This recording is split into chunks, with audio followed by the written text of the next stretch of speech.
खबर आती हुई दिख रही है एक बहुत ही हाई बीटा स्टॉक आईटीडीसी की, और इस खबर के जो जनक हैं श्री लक्ष्मण रॉय साहब हमारे साथ जुड़ते हुए 4 स्टार होटल जनपद पर चर्चा करेंगे हमारे मित्र लक्ष्मण जी।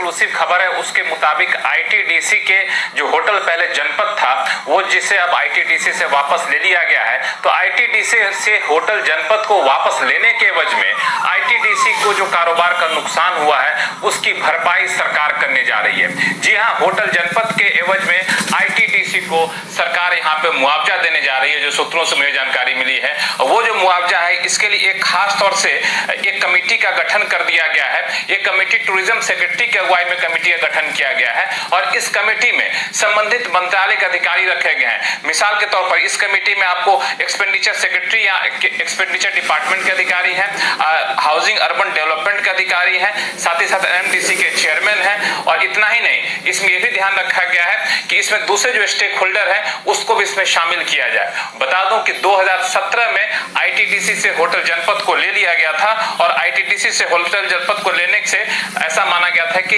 आईटीडीसी को कारोबार का नुकसान हो रहा है। तो अब जहां सरकार पूरे आईटीडीसी के विनिवेश की बात कर रही है तो वहां पे कोशिश ये की जा रही है कि इसको भरपाई की जाए इसके नुकसान की।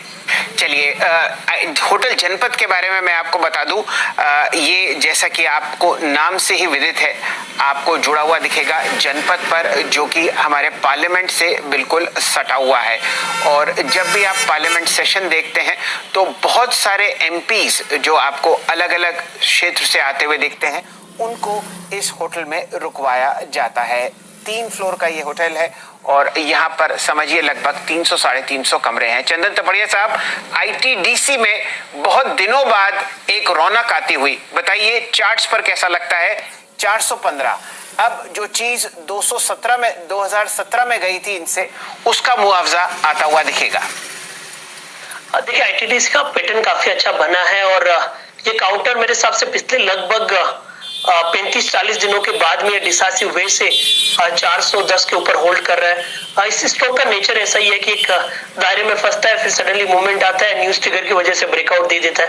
तो मेरे हिसाब से उसी वजह से यहाँ पे अपटिक बनने चाहिए। एक बार के स्विंग प्ले यहाँ पे बन सकते हैं आपको। 408 के आसपास के सपोर्ट रहेंगे, 435 तक के अपसाइड के स्विंग के लिए।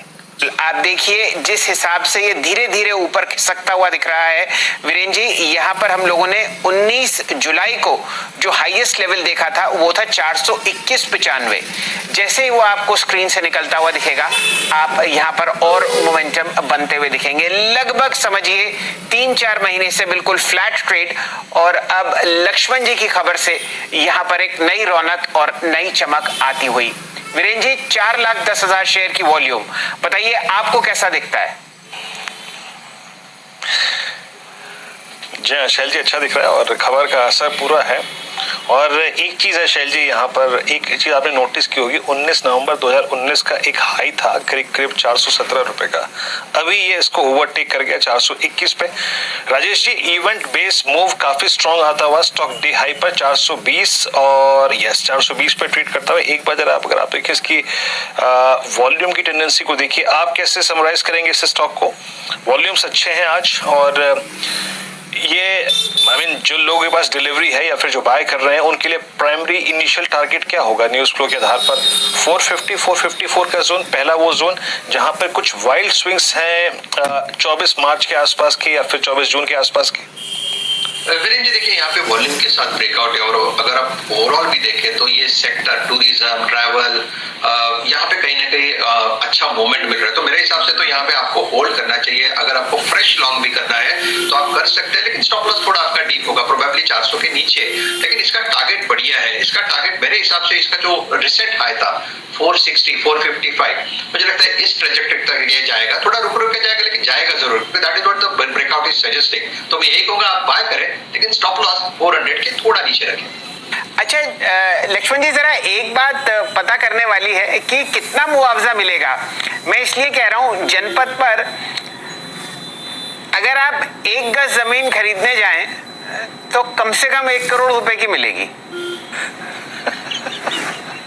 हालांकि मैं तो खरीदने की सोचता भी नहीं हूँ, आपने सोच भी लिया और दाम भी लगा लिया, अलग बात है। खैर, जो मैं उस वक्त ही दरअसल ढूंढ रहा था कि इसका कैलकुलेशन कैसे होगा। Yes. उस वक्त मिला नहीं था, लेकिन अब मुझे मिल गया कैलकुलेशन का कुछ आधार कैसा रहने वाला है। तो इसमें बता दूं कि जो सूत्र बता रहे हैं उसके मुताबिक जब मुआवजे की रकम तय की जाएगी तो उसमें 2-3 फैक्टर का ध्यान रखा जाएगा।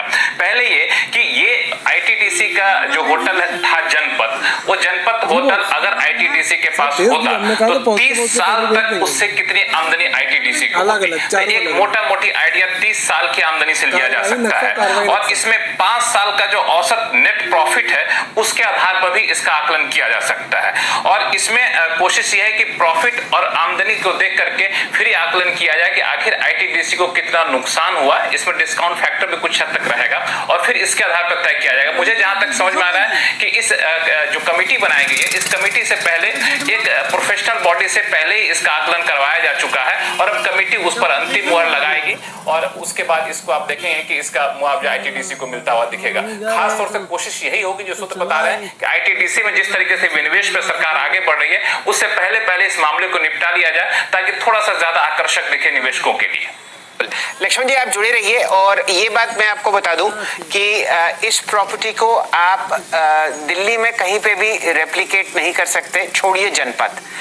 बराबर में कनॉट प्लेस, पीछे पूरा ल्यूटियंस दिल्ली और आप समझिए कि जगह की कीमत आंकना मुमकिन ही नहीं है क्योंकि वो इतनी महंगी जगह है। इसीलिए जिस हिसाब से आप इसमें वैल्यूएशन होते हुए देखेंगे वो ये होगा कि भाई अगले 30 साल में, अगले 20 साल में इस होटल से कितना रेवेन्यू आता और उसकी भरपाई आईटीडीसी के लिए होती हुई दिखेगी।